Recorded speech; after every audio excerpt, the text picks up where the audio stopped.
Hello again, and welcome to the category mistake living with anxiety day 12.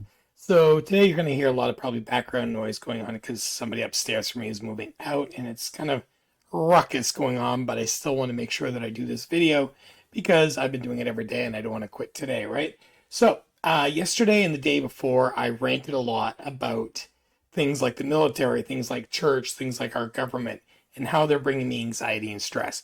And I've had mostly positive feedback. Here's the problem. I want positive feedback. I really do. I also want to see change, not just in myself, but in other people that are listening. Hey, tell me what's going on. Okay, I am not saying I'm perfect. I've never once said I'm perfect. I've never tried to be perfect. But what I've tried to do is try to live by example. So I have failed many, many times. I've screwed up many, many times. I have screwed up majorly many, many times. But I'm one of these people who also feel like the world needs to take care of others. So what have I done? Me and my wife have taken in many, many foster children. Noise upstairs that you hear. We have helped out other kids. We have kids who ask us to be their parents when we don't even know them that well. Why? Uh, my wife is loving and caring, and I'm the one who says, "Hey, don't be stupid." I do it in a way that if my wife said it, they'd be all up in arms. But I say it the way I say it, magically they listen. Okay, I don't know why. Kind of funny to think of, but that's what happens. Here's the other thing though, is I like tonight I'm going to be going to the church. Why am I going to the church? That we have two different churches other than ours that use our building. Again, helping the community outreach, right? It's a Spanish church, and they're having a big celebration. And the pastor and his wife, the wife and the two daughters want to learn how to run the big soundboard and the big equipment. So I said, hey, I'm free one night a week, Wednesday. How about we meet up? So I'm going to meet up with them tonight and kind of help them, I don't know, learn what to do for their big celebration. Now, the reason I help everybody else out and the reason I push myself isn't to get a medal, isn't get a chest pin, none of that. Okay, it's not to get a chest pinned on, it's not to get a medal. It's because I feel like if I don't, no one else will. That brings me a lot of anxiety. Why? Um, None of us should feel like we're the only person who can fix a problem in the world. Okay, none of us should feel that way, but I do, and I think there's others that do too. And the reason that we shouldn't is there are multiple people in this world who know how to do things. They choose not to. So, soundboard. There's three of us that know what we're doing, and that's not enough. And one of us that knows all the stations that I know of. There could be others, but they haven't shown their gifts to me yet. Um, so when there's training to do right now, I'm the only one who really can do all of it at once. I don't want to be the only one. I'm willing to teach others, but I usually show up and then the person who says, oh, I want to learn this never comes. And they don't come because, oh, this happened or this happened. It's really, it became not a priority to them. And that really frustrates me, angers me, the anxiety, the stress, the anger, everything as a vacuum goes off in the background. Um, because, I have a lot going on in my life, but I do my best to fulfill the needs of as many people as I can at once. Now, again, I don't expect everyone to be me, or I expect people to be better than me, but I don't expect everyone to be me. The anxiety part is I see people who say, well, if you did this differently, or if you did this better, it could be from church stuff to driving to taking care of my dogs to cleaning my house to operating power equipment to building anything you can think of. There's always somebody there who's like, oh, I know how to do it better. And then they don't help you and they don't try to fix it or to show you what to do better. Instead, what they do is they sit by and tell you, I could do it better. And then they don't. Okay, to me, that's stupid. If you're going to tell me I'm doing it wrong, and I probably am, don't just sit there and tell me I'm doing it wrong. Say, hey, can I help you figure this out? We have a younger girl, who does the stuff at church.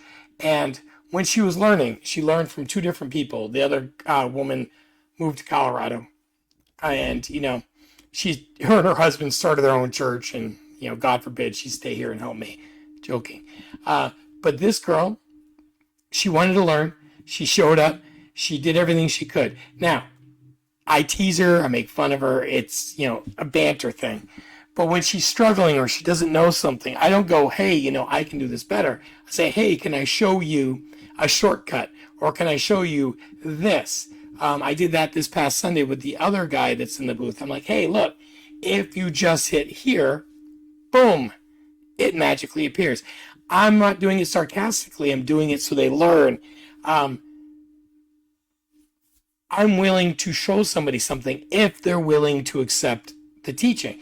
I'm not going to sit there and say, hey, you suck. Why aren't you doing this better? And then do nothing about it. That's just idiotic. Okay.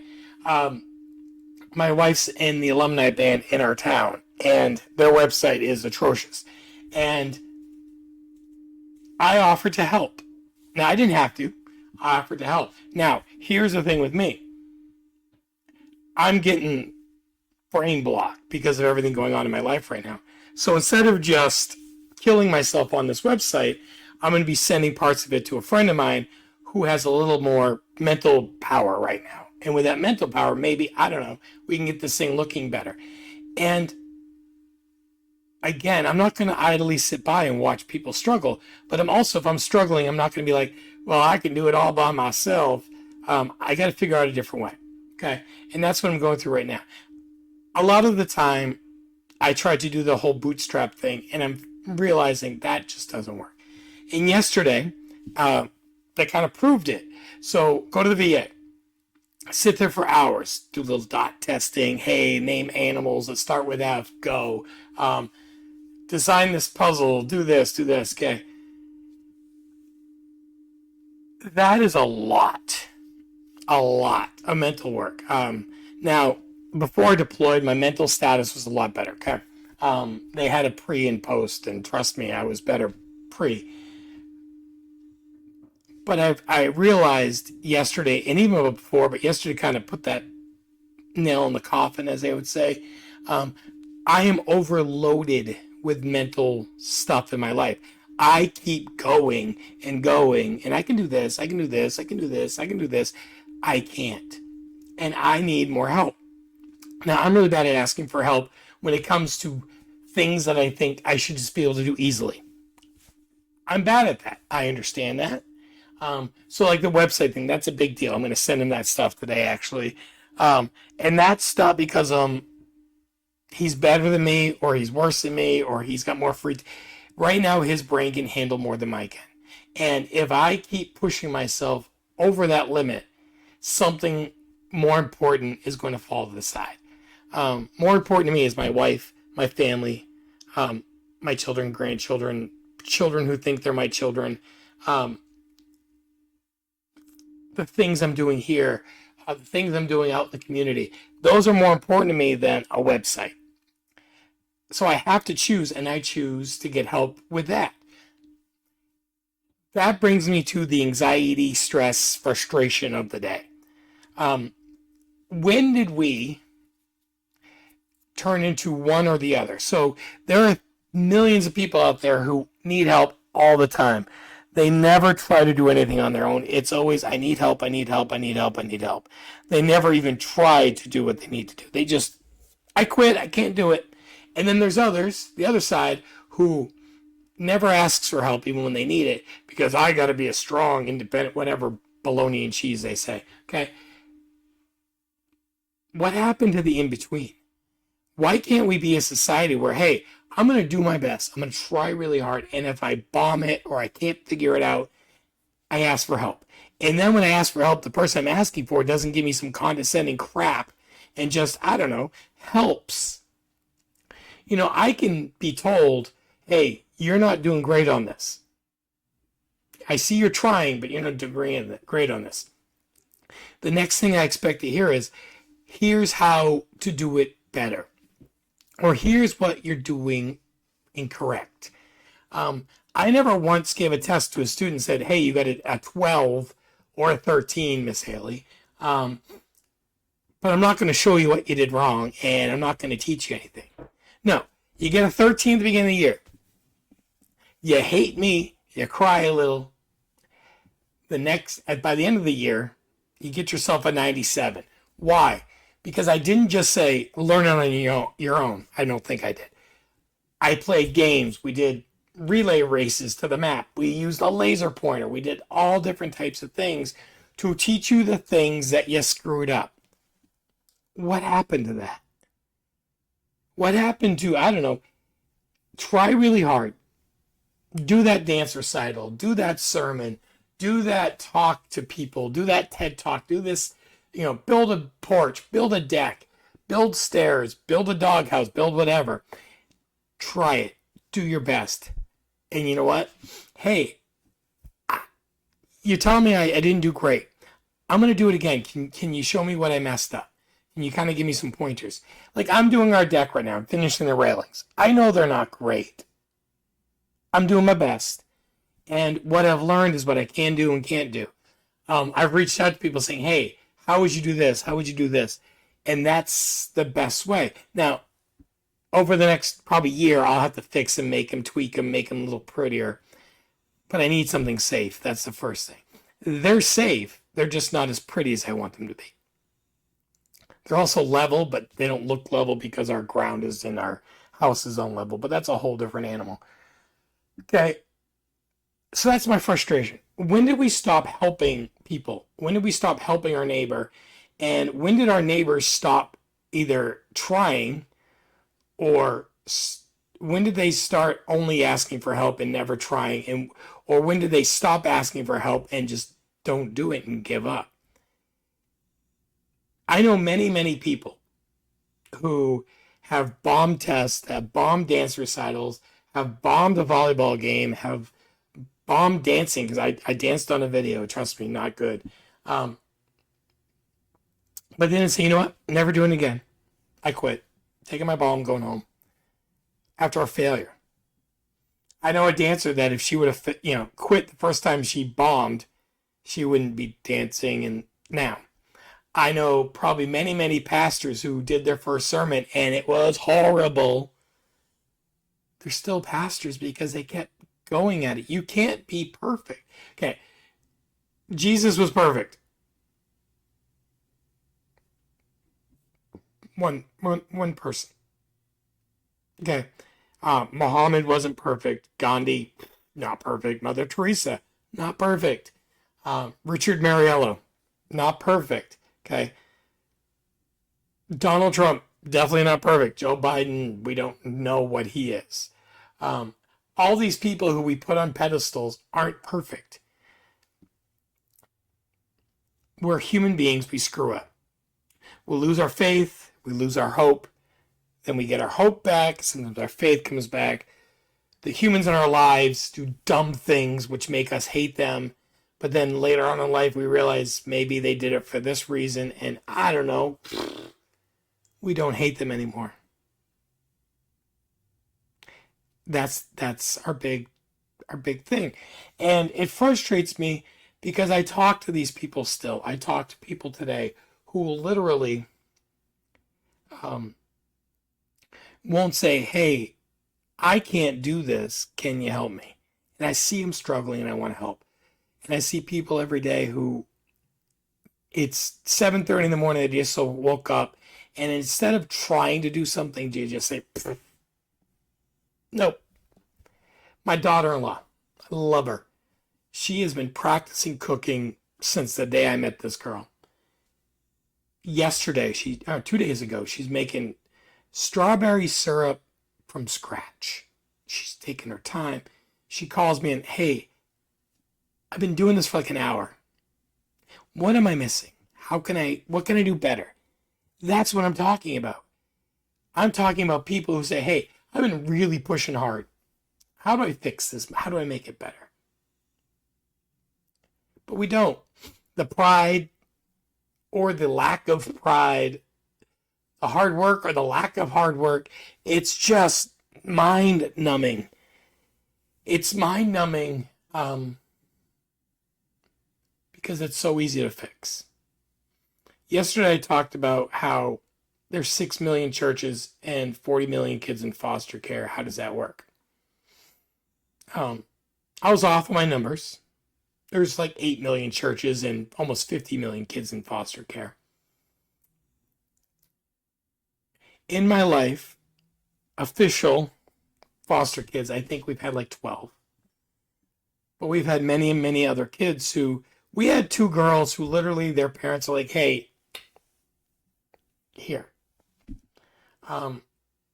We've had kids who just helped my daughter write a letter to me in the Army, and 27 years later, she's still here. Okay. I didn't adopt Morgan. I didn't foster care Morgan. My wife and I didn't do either one of those. You know what we did? Here's a concept for all of us. Okay, ready?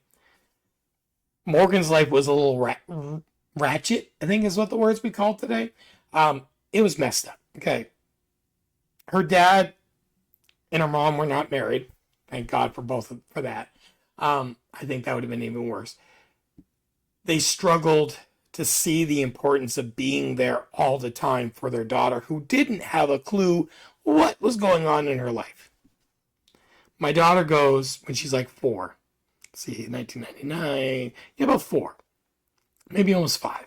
Hey, I can't write a letter. I want to write a letter to my dad. He's in the Army. Morgan, a couple years older, helps her write a letter. I get home from the Army. There's Morgan. Morgan starts staying over a night or two a week. Morgan then stays over for February vacation, Christmas vacation, April vacation, summer vacation. Hey guys, we're going to take a trip to Florida. Morgan's in the car. Hey, we're going to go camping. Morgan's there. Hey, there's a youth group event. Morgan's there. Did I ever go to Morgan's mom or dad and say, hey, can I get some money?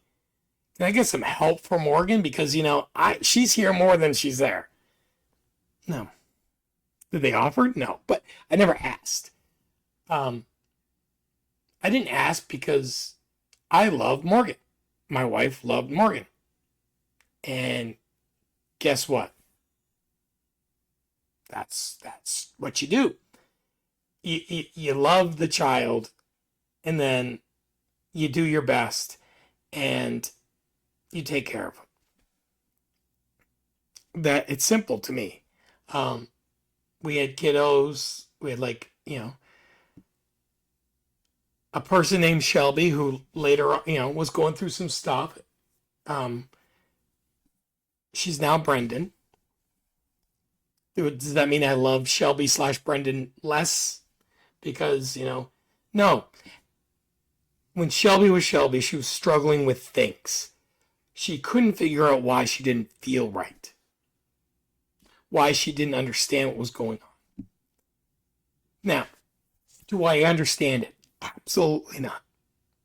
Do I love Shelby, Brendan less? No. If Brendan came over today, would I still love and respect and care about them? Yes. It's not even a question for me. It's a question. Okay? My sister, my older sister, she was married twice to a man. She gets married to a woman. And when my mother died, she comes up. I sit down with her and I talk to her and I say, hey, I want my sister back. What the hell? And she was not afraid. She thought I didn't like her lifestyle, so I didn't like her, and I wouldn't respect something stupid. Okay. Love doesn't care who you date. Okay. I don't care who my son dates or my daughter dates or marries and loves. Great. I've said this a million times. Are they safe? Are they happy? Are they secure? You answer yes, we're good to go.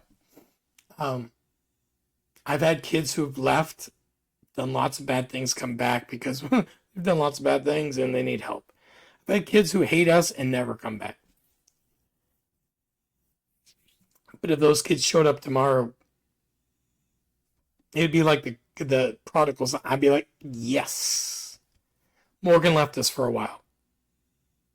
Her dad passed away. She came back. The love I have for her and the love my wife has for her never changed. It never went like, oh my God, she left us, so we have to not love her as much. That's stupid. Okay, that's silly. And it frustrates me because I see it. I have two kiddos that are in our life part time. They call us ours. They call it. They think they're my children, so I'm gonna go with that. We got them at 4 years old, 4, and the other one hadn't been born yet. Here's we got him through foster care. So Mary Morrow, who used to be a foster care worker, probably still is. She called me up April 20th and said, "Hey, I got a boy. It's gonna be like 2 weeks. 4 years old. Pick him up. Meet the grandmother.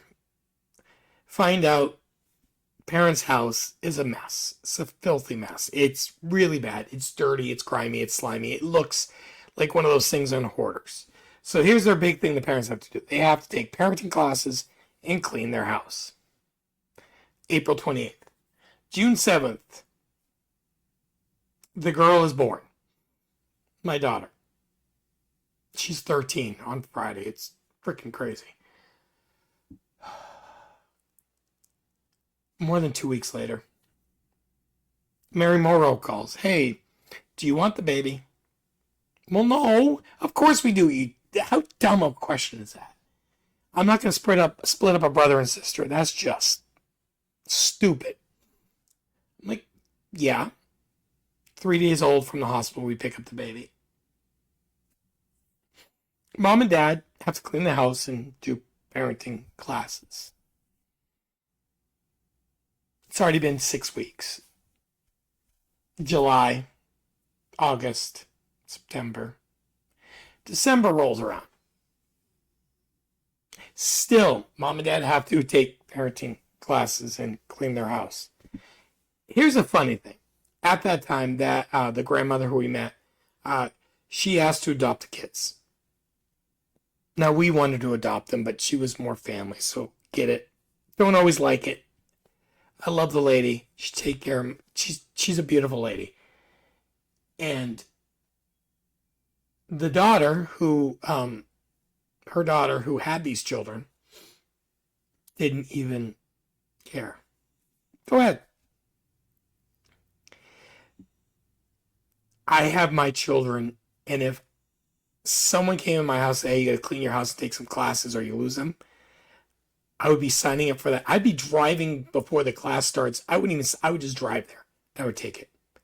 I would hire a cleaning service. I don't care what money costs. I would just hire them and I would get my house done that day. 8 months. They had 8 months for a 2-week plan. And they didn't do it. Foster care shouldn't be needed. It should just be closed out. Everyone in this world who has. We've got people with millions of dollars. We got people with thousands of dollars. We have people with hundreds of dollars. We have people with no money. But you know what they do have? A roof, food, and love. Most foster kids, you know what they need? A roof, food, and love. And it frustrates me a lot. Because again, we stopped trying. Oh, I don't want to be a parent. So I'm just not going to be. Even after I already have a child. Or I don't want kids, but then you get a kid. I really, they're not good for me. Great. I don't care. Okay, if we all know what makes babies. And if you can't figure that out, talk to somebody. Please, talk to somebody. Okay? I will tell you how to do it. If you reach out, I'll explain how babies are made. Okay? I'll probably get in trouble for it, but I'll still do it. Don't have children. Don't think about having children if all you're going to do is throw them away. Those two kids, one's almost is 17, one's gonna be 13 on Friday. They're amazing. And this woman and this man decided cleaning their house and taking parenting classes was too much. Screw you. Just screw you. If you think these two kids aren't worth it, if any of the kids in this world, if you people think that helping others is so damn hard, screw you. If you can't see someone struggling with something and you can't say, hey, let me help you, instead of saying, hey, you're doing it wrong, screw you. I don't have time for you. My dogs don't have time for you. My kids don't have time for you. My grandkids don't have time for you. Because you know what? I could say, hey, to one of my daughters, hey, Josie, I can't take your son today. You know why? I'm tired. I'm frustrated. My anxiety is through the gosh darn roof. I don't. You know why? I love that boy. And I'll do whatever I can to help him become a better person. And if most of the time, you know what that is? I show up. I don't take him on extravagant trips. I take him to Portsmouth. That's not an extravagant trip. Okay. If you've ever been to Portsmouth, not extravagant. Okay. You know what I do though? I show up. That's it. Hey, Pop, I want to go to church. Okay, let's go to church. Hey, Pop, I want to go here. Why? Well, I want to get this. Okay. Hey, can I go get ice cream at Dairy Joy? Oh, no problem. I show up. I spend $20 a week probably on them, sometimes 30. Okay, if you have a grandchild or a child that needs help in your life and you're not their real person, but you're someone who cares about them and you can't afford 20, 30 bucks, reach out. I'll give you 20 bucks. If you need 20 bucks to take care of a kid, to bring them out for ice cream, to spend 2 hours of your day once a week with a kid to help them feel like, I don't know, someone cares about them, I'll send you 20 bucks. Just give me the link. I'll send it to you. You show me you're helping a kid, take a little picture, selfie. You don't have to send it on social media, just send it to me. I'll give you money. No problem. But it stresses me out when I drive downtown and I see kids on the street with parents who are drugged up and no one is doing anything about it. And you're saying, well, why don't you? Right now, I can't. I am helping so many other people and my brain is overloaded. If I try to help, I could hinder it. But that doesn't mean I don't want to help. That doesn't mean I don't go and talk to them weirdly, because sometimes they look at me strange. It just means I can't take them into my home. If I have offered cards, phone numbers, reach out people for all of these kids and these adults saying, hey, I can't help you, but this person can. Here's a phone number. And I've done that. You know what? I don't know if they're asking for help, but I'm going to continue to do what I can. And hopefully, soon, I can do more once my brain is a little less whatever this is right now. So thank you all for listening. I'm supposed to say subscribe, hit the like button. Here's the thing. I don't care if you subscribe. I don't care if you hit the like button. I care if you make it this far because you're listening and maybe it's helping. Maybe it's encouraging. Maybe it's not. Maybe it's calling you out and you kind of don't like being called out. I don't know. I'm going to keep doing it because I feel like maybe one person might benefit. And I know some are. Haley's listened to a bunch. Morgan's now listening, which is great. I didn't mention them because of that. I mentioned them because those are situations. Haley bombed the geography test. She hated me. She cried. She's in college now. One test did not define her. Because as a teacher, I stood there and I helped her walk her through what she needed. And I didn't give up, and neither did she. And that's That's the point, y'all. So, okay, you don't have to subscribe. I'd like you to. You don't have to. I would love for you to hit the like button or leave a comment. I'm not going to be like, do it. Not that kind of thing I do, okay? So thank you all for watching, and I will see you tomorrow.